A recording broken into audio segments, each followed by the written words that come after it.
Iyi mwumva ni radiyo ijwi rya Amerika.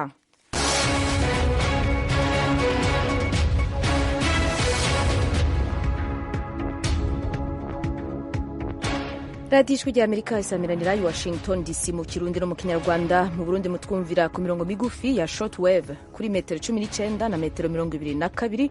Mu Rwanda turi kuri FM 104 n'ibice bitatu. Mwiriwe neza nshuti mwese muduteze amatwi, muri kumwe na Oriane Tangishaka. Ikaze mu makuru yo muri kano kanya.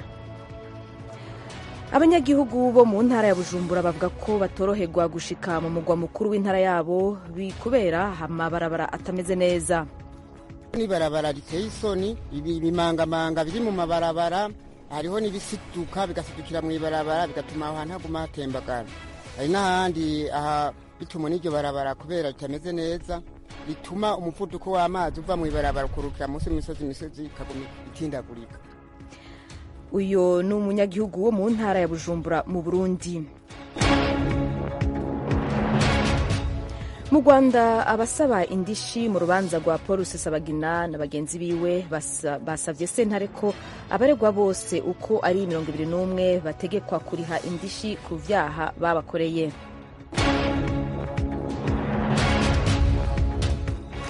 Muri Republika ya Demokarasi ya Kongo naho abarezi bo mu ikambi ya Mulongwe iri mu buseruko bw'ico gihugu baratewe umutima uhagaze na bamwe mu banyeshure bata amashure bakaja gukora imirimo y'uburovyi. Ishirahamwe ry'ibihugu vya Buraya ryiteguye gukuraho bimwe mu bihano vyari vyarafatiye igihugu c'u Burundi. Leta ya Afar muri Ethiopia itangaza ko abantu barenga 300,000 bakuwe mu zabo n'ingwano yo muri iyo ntara kuva mu kwezi kwa12 mu mwaka uheze w'2021. Ayo makuru n'ayandi menshi avugwa mu karere k'ibiyaga binini twayabateguriye ni mukanya.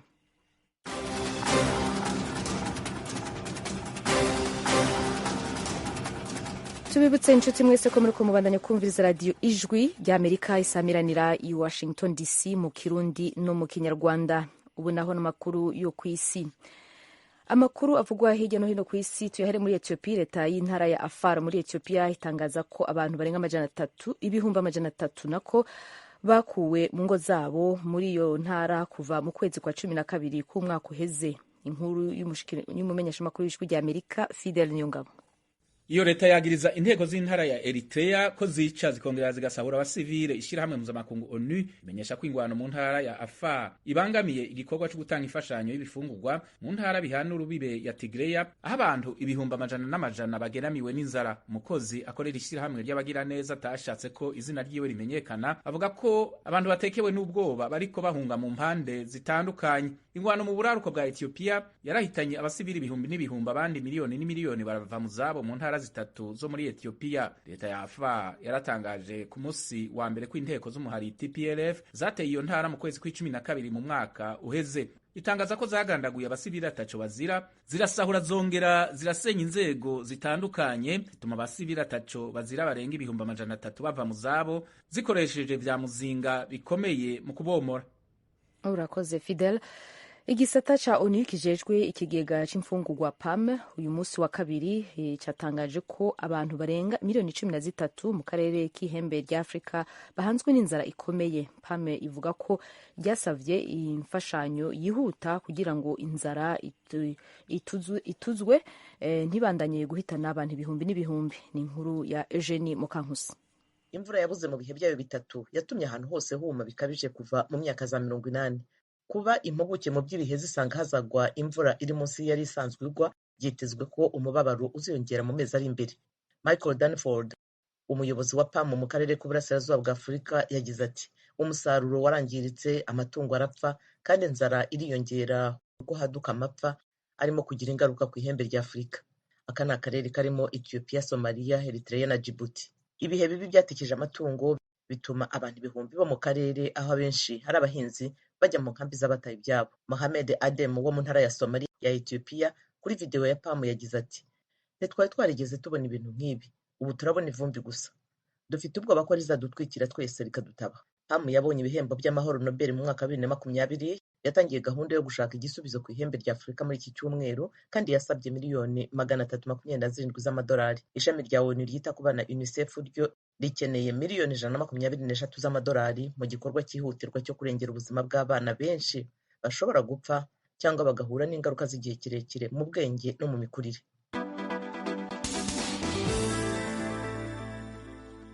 Turagushimiye Jenny. Abapolisi barenga 100 basatse inyubakwa zitari nke ziri hafi y'igisagara ca Anvers uno musi wa kabiri, bafunze abashaka kuri 13 bakekwa ko bakoranye n'umugwi w'intagondwa z'abayisilamu witwa Sharia for Belgium. Idonido ry'inkuru Fidel Niyongabo.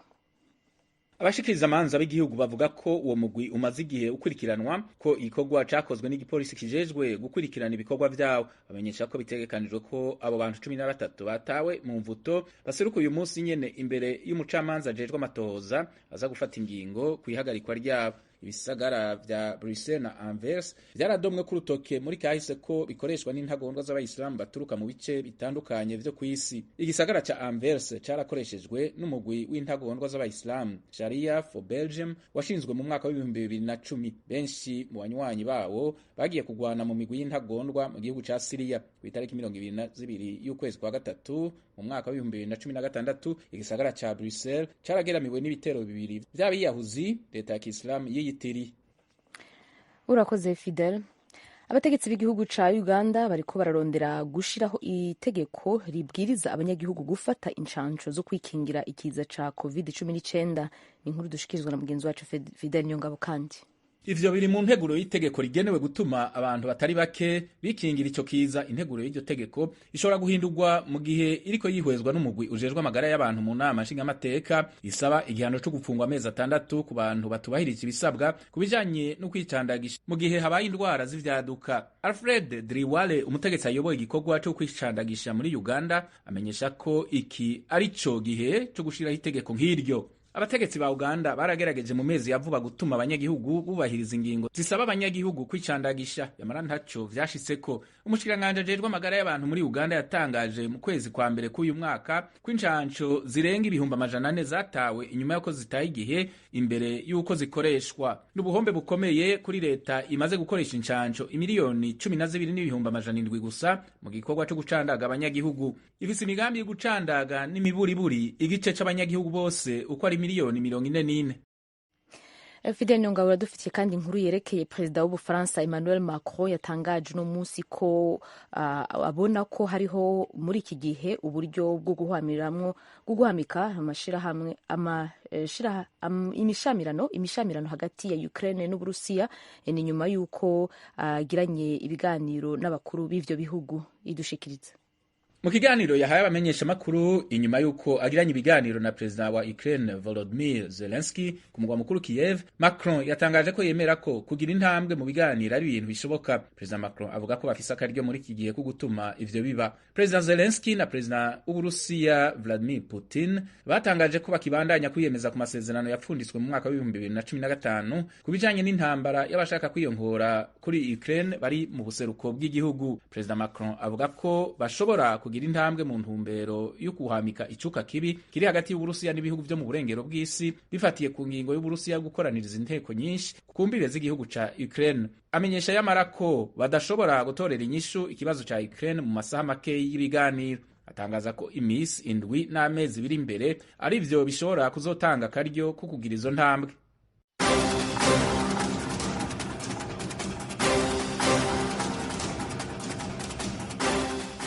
Barakoze bagenzi bacu Eugene Mukankusi na Fidel Nyongabo badushikiriza amakuru avugwa hirya no hino ku isi. Ubu naho n'amakuru yo mu karere k'ibiyaga binini tuyahere mu Burundi. Ishirahamwe y'ubumwe bwa Buraya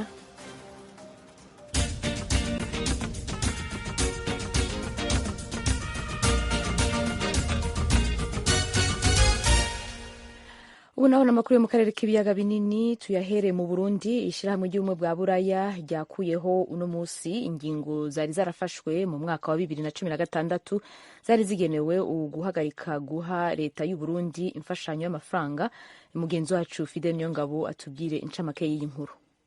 Kubera ishirahamwe ry'ubumwe bw'Uburaya ryakuyeho ingingo zari zafashwe mu mwaka wa 2016 rirashobora gusubira kubandanya gufashanya n'Uburundi. Iyo ngingo yafashwe uno munsi wa gatatu yafatiye ku migambi ya politike yerekeye kugarukana amahoro mu gihugu c'u Burundi yatanguranye n'amatora yabaye mu kwezi kwa gatanu k'umwaka w'2020 yatanze icizere gishasha ku Barundi. Kuva habaye amatora yo mu mwaka w'2020 ishirahamwe ry'ubumwe bw'Uburaya ryarakiye neza intambwe leta y'u Burundi yakoze kubijanye n'agateka ka muntu, ubuyobozi bubereye hamwe n'iyubahirizwa ry'amategeko. Vyongeye igitigiri kinini c'abarundi bari bahunze igihugu barahungutse ku gushaka kwabo. Gufashanya n'amakungu hamwe n'ibihugu bibanyi vy'u Burundi vyarasubiye gukomezwa.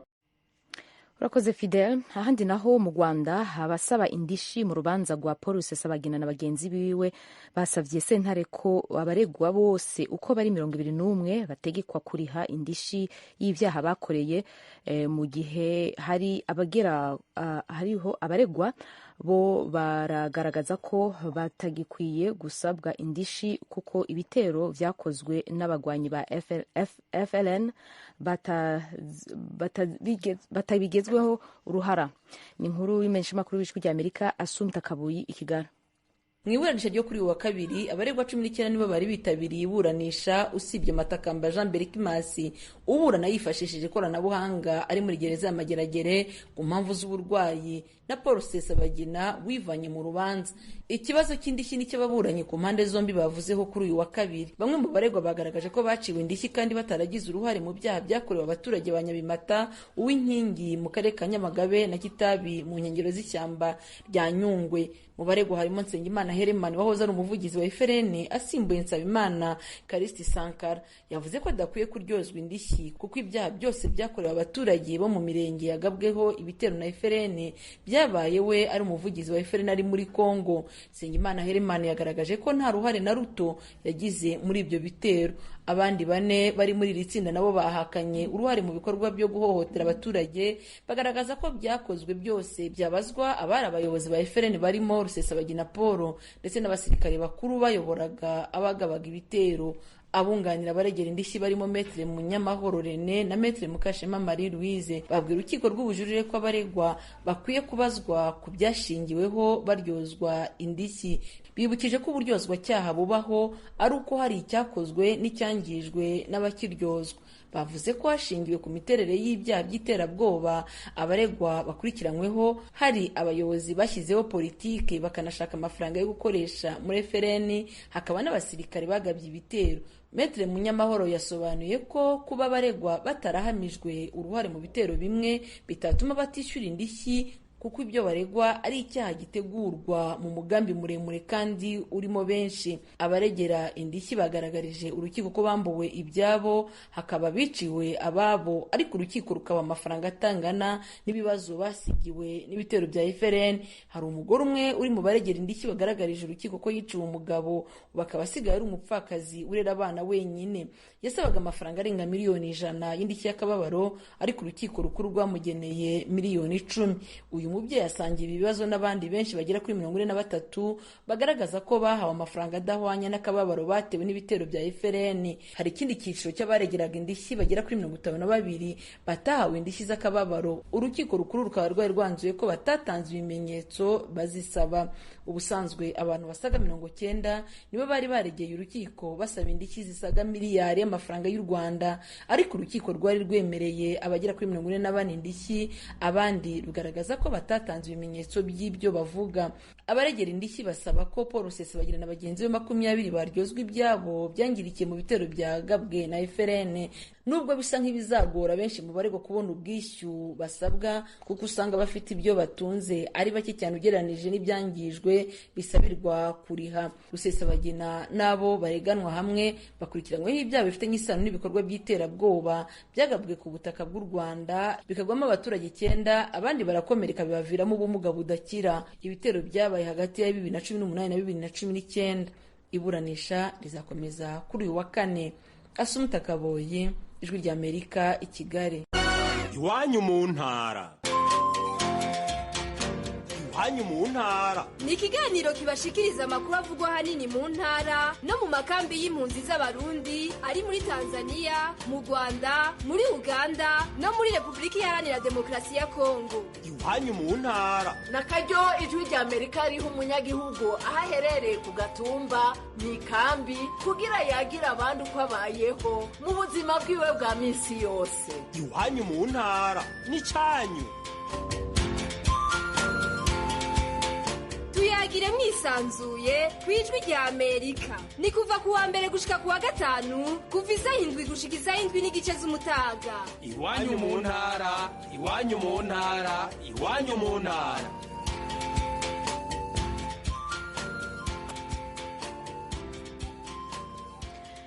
radiyo ijwi rya amerika turacari mu makuru yo mu karere k'ibiyaga binini. Kuri uyu wa kabiri perezida w'u Rwanda Paul Kagame yatangaje ko hari icizere ko mu minsi iri imbere umubano wo u Rwanda n'akarere uzosubira kuba mwiza.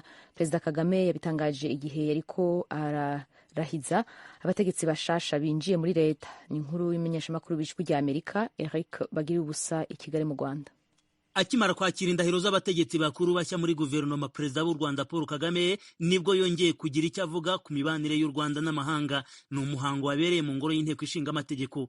Nta gihe cya nyacyo perezida Kagame yatangaje ko u Rwanda n'u Burundi ndetse na Uganda byaba byongeye kugenderana uko byahoze. Ahereye ku Burundi, perezida Kagame yemeje ko afatiye ku ntambwe u Rwanda n'u Burundi bimaze gutera nyuma y'imyaka igera muri 6 umubano umeze nk'uwahagaze mu minsi iri imbere ibintu bishobora gusubira mu buryo. Ngira ngo mu bihe biri imbere umubano uraza kugenda urushaho kuba mwiza n'Abarundi n'Abanyarwanda babana uko bikwiriye, uko byari bisanzwe n'ubundi, ndetse n'ibijyaga bitera ibibazo bindi by'umutekano bijyanye no ku mupaka mujya mubikurikira muri za Kibera na Nyungwe. Ibyo turagenda tubyumvikanaho n'Abarundi uko tuzagenza icyo kibazo. Ku bireba imibanire y'u Rwanda na Uganda, perezida Kagame yibukije ko mugenzi we wa Uganda Bwana Yoweri Kaguta Museveni mu minsi ishize yamwoherereje intumwa zirimo umuhungu we icyarimwe n'umugaba mukuru w'ingabo zirwanira ku butaka General Muhoozi Kainerugaba. Yemeje ko baganiriye ku bibazo byo gufungura imipaka. Perezida Kagame agashimangira ko hagombye kubanza kuvana mu nzira icyatumye imipaka ifungwa. Iyo ntumwa yazanye ubutumwa isa ni mu biganiro twumvikana ko hari ibyo twese twakora, ndetse ariko nge nkomeza kuvuga ko gufungura umupaka ni byiza, ariko gufungura umupaka udakemuye ikibazo cyatumye umupaka ufungwa ntabwo ari byo, ntabwo byakunda. Habaho kwemeranya ko n'ibyateye umupaka gufungwa nabyo bigiye kwitabwaho. Impamvu u Rwanda rusobanura rwashingiyeho rufunga imipaka iruhuza n'umuturanyi wo mu majyaruguru nuko Abanyarwanda bajya muri Uganda bagerayo bagahohoterwa. Uganda ibashinja ibikorwa byo kuvogera ubusugire bwayo binyuze mu butasi. Kuri perezida Kagame we ni ikinyuranyo. Ariko gutata ukohereza Abanyarwanda bose kujya gutata, kohereza abantu magana igihumbi gutata, kohereza n'abana n'abakecuru ikiguzi cyacyo ntabwo nzi ko cyangana n'icyo waba ushaka muri uko gutata. Waba uri umuginga ukabije. Kugeza ubu umupaka wa Gatuna niwo wafunguwe mu mpera z'ukwezi gushize, ariko abaturage b'ibihugu byombi ntibaratangira kongera kugenderana. Perezida Kagame akizeza ko hari ibyo Uganda yemeye ikiri kunoza. Ubu rero umupaka warafunguye, twarafunguye muri Uganda naho hari ibyo batangiye gukora bigaragara ko bavana za nzitizi cyangwa bya bindi byatumye umupaka ufungwa mu nzira, bagenda bivana mu nzira. Biragaragara, turabikurikiranira hafi, turabiganira nabo, ndibwira ko nabyo turi mu nzira nziza.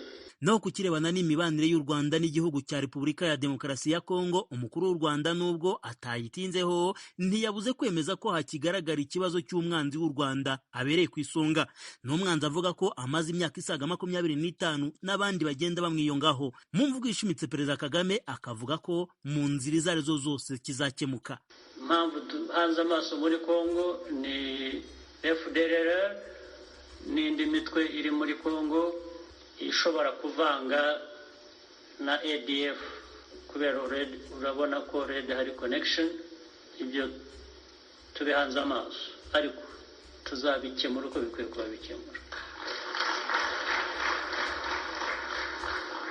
Hari aho twinginga, hari aho twumvikana, hari aho dusaba, hari n'aho iyo byarenze umurongo tutagira uwo dusaba tukakemura ikibazo uko gikwiye gukemuka. Mu ijambo rye Perezida Kagame yongeye kwibutsa ko u Rwanda rufite ingabo mu bihugu bya Repubulika ya Centrafrica no muri Mozambique. Muri Centrafrica hari ingabo z'Abanyarwanda zigendera ku masezerano ya Loni n'izindi ziriyo ku bwumvikane bw'ibihugu byombi. Perezida Kagame akavuga ko byose bigamije kubungabunga amahoro. Ku gihugu cya Mozambique by'umwihariko mu ntara ya Cabo Delgado yari yibasiwe n'umutwe w'iterabwoba, Perezida Kagame yabwiye Abanyarwanda ko magingo iyo ntara itekanye byibura ku kigero cya 85%. Gusa yasezeranije ko izo ngabo u Rwanda rwohereje mu bihugu byombi zishobora kuzatindayo bitewe n'uko umutekano uzaba wifashe. Muri uwo muhango wo kurahiza abategetsi bakuru bashya muri guverinoma mu mvugo y'amarenga, Perezida Kagame yanenze ibihugu avuga ko bishaka gutera inkunga abarwanya ubutegetsi bwe, abakurira inzira ku murima ko byose ntacyo bizageraho. Abarahiye ni Bwana Ernest Nsabimana uherutse kuba minisitiri w'ibikorwa remezo ndetse na Patricie Uwase umunyamabanga wa leta muri iyo minisiteri. Perezida Kagame agasaba abategetsi kureka kurahira byo kurangiza umuhango, ahubwo bakarahirira kuzuza inshingano mu nyungu z'igihugu muri rusange. Bagira ubusa ijwi ry'Amerika i Kigali.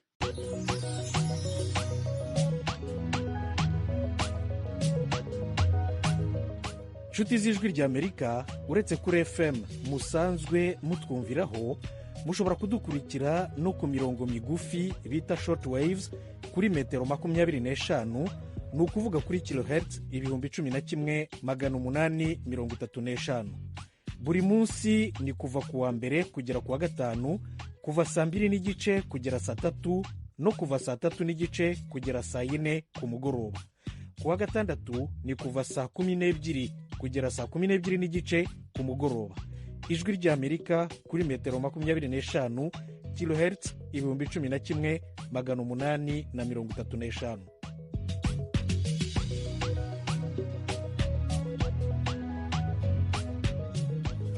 Radio Ijwi ry'Amerika amakuru yo mu karere k'ibiyaga binini arabandanya. Abanyagihugu bo mu ntara ya Bujumbura bavuga ko batoroherwa gushika mu mugwa mukuru w'intara yabo. Bavuga ko bitumwa nuko ibarabara rija mu mugwa mukuru w'iyo ntara ritorohereza uruja n'uruza rw'abantu n'ibintu. Inkuru y'Ijwi ry'Amerika yifatanyije n'abakunzi bayo tuyisomerwa n'umumenyeshamakuru w'Ijwi ry'Amerika Desire Hatungimana ari Kigali mu Rwanda. Kugira bashike ku mugwa mukuru w'intara ya Bujumbura, baba ababa mu cyungararo y'ibarabara rigana ku mugwa mukuru w'intara canke abarengana, bavuga ko ryuzuye mu binogo n'amabuye. Babwiye abakunzi b'Ijwi ry'Amerika ko iryo barabara ritari rikwiye kumera uko rimeze muri kino gihe, bafatiye ku kamaro karyo. Inkukura ikigendera hitana imirima y'abantu kubera imvovo ari nyinshi iriko iraca mu mabarabara, kandi ribarabara rija ku mugwa mukuru w'intara komine Sare. Kubona nk'ibarabara nk'iri rimeze ukuye rija ku mugwa mukuru w'intara, kuko nibarabara riteye isoni, ibimangamanga biri mu mabarabara, hariho n'ibisiduka bigasidukira mu ibarabara bigatuma aho hantu haguma hatembagara. Ari naha bituma n'iryo barabara kubera ritameze neza, rituma umuvuduko w'amazi uva mu ibarabara ukurukira munsi imisozi ikaguma itindagurika. Naho iryo barabara rirangwamwo ibinogo n'amabuye, abagendesha ivyuma vyunguruza abantu n'ibintu bavuga ko ivyuma vyabo bihononekarira.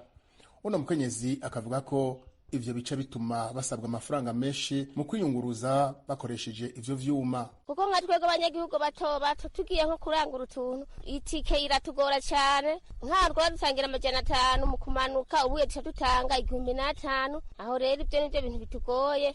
Abitura ibiro vya buramatari w'intara ya Bujumbura baturutse mu makomine agize intara ya Bujumbura ntarindi barabara bikorako, bagasaba nyabona ko byokorwa kugira intara yabo itera imbere nk'izindi. Kubona nk'ibarabara nk'iri rimeze ukuye rija ku mugwa mukuru w'intara ritubakiye ngo dushikira imbere bikagenda neza, kuri barabara karikora tukaja ku mugwa mukuru tugenda neza, nka kujya kwiyo hepfo mu gisagara. Mu gisagara amabarabara arubakiye. Twebwe rero ukuntu tubona ko rikwiye gukorwa, hama abanyagihugu bagaca heza, eka n'abatware bagaca heza. Rero mu binyakuri n'abatware boba babishoboye bagerageze barakwa iryo barabara ryokorwa, bishoboka babijemwo kugira iryo barabara n'ukuri rikorwe. Ibarabara ahantu hatagira ibarabara n'ibintu ntibigenda neza. buramatari w'iyo ntara aremeza ko amabarabara yo mu ntara arongoye ameze nabi haraheze igihe kitari gito.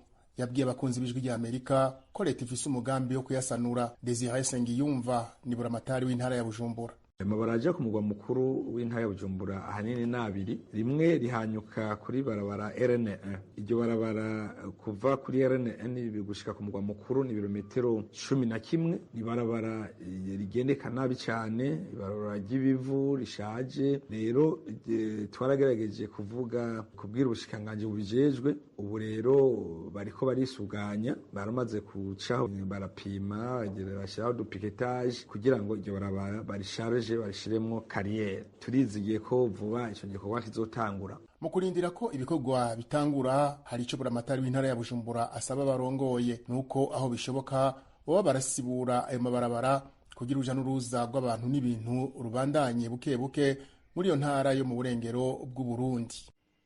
Turagushimiye Desire. Muri Repubulika Iharanira Demokarasi ya Kongo naho abarezi bo mu ikambi ya Murongwe iri mu buseruko bw'ico gihugu baratewe umutima uhagaze na bamwe mu banyeshuri bata amashure bakaja gukora imirimo y'uburovyi mu mugezi wa Mutambala uri muri teritwari ya Fizi. Ni inkuru y'imenyeshamakuru w'ijwi rya Amerika Vedaste Ngabo ari i Buvira.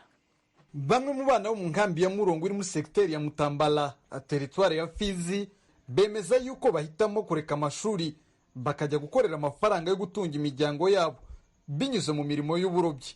Nduwimana Eric yari umunyeshuri wiga mwaka wa 6 mu ishuri ribanza rya Kasaba, avuga yuko yavuye mu ishuri ajya gukora imirimo y'uburobyi mu binogo biri kuri Mutambara kubera bahura n'inzara nyinshi mu nkambi ya Murongwe. Ubu ngiye mu mboga kwera utuboga ndose turadufasha mu muryango, ndashobora gutaha muhira twabuze ugasanga ziriya mboga nazanye ziradufashije. Hariho ubufu budahari naho mba nazanye za 5 ndagurisha nkaronka za 3 z'ubufu tukarya udusigaye, nuko mbayeho jibyo ku ishuri nabyo zigasitse mu Burundi. Nyesenga Isaac nawe yiga ku ishuri ribanza rya Kasaba, ashimangira yuko bareka amashuri bakajya kuroba.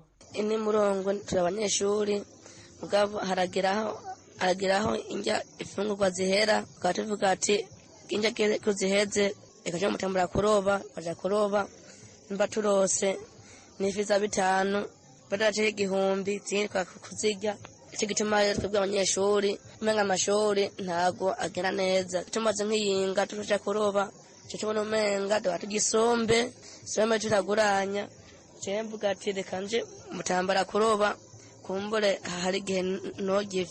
Aya makuru y'aba bana bata amashuri bakajya gukora uburobyi n'indi mirimo yemezwa n'abarimu batandukanye bigisha mu bigo byakiriye abana b'impunzi z'abarundi biri Murongwe. Nyabenda Matiasi n'umwarimu ku ishuri ribanza rya Kasaba.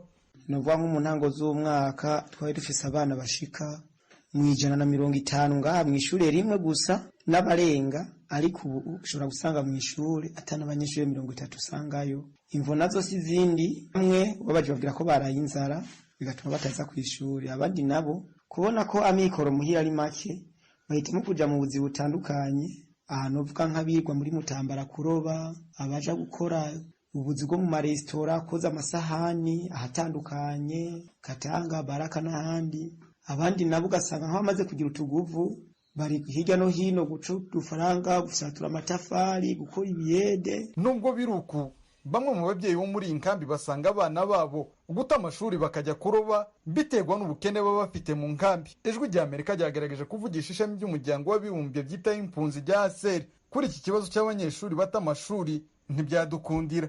Gusa Minani Leopold ushinzwe uburenganzira bw'abana mu nkambi ya Murongwe hari icyo asaba amashyirahamwe ndetse n'ababyeyi bo muri iyi nkambi bafite abana bata amashuri bakajya gukora imirimo y'uburobyi.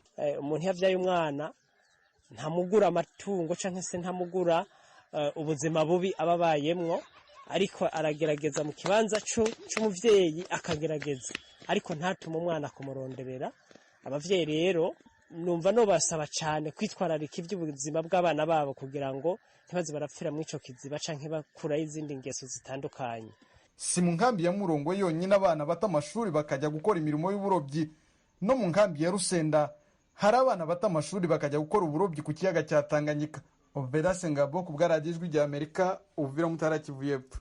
urakoze cyane Vedaste. Aho ni naho duhereje ibiganiro n'amakuru twabateguriye kuri ino saha. Ndabashimiye mwe mwese mwahisemwo kumviriza radiyo ijwi rya Amerika. Uwegeranyije ibiganiro Dieudonne Cubahiro, amakuru yari ahagariwe na Edi Gwema, naho mwari muri kumwe na Oriane Tangishaka. Ndabashimiye mwe mwese, umugoroba mwiza.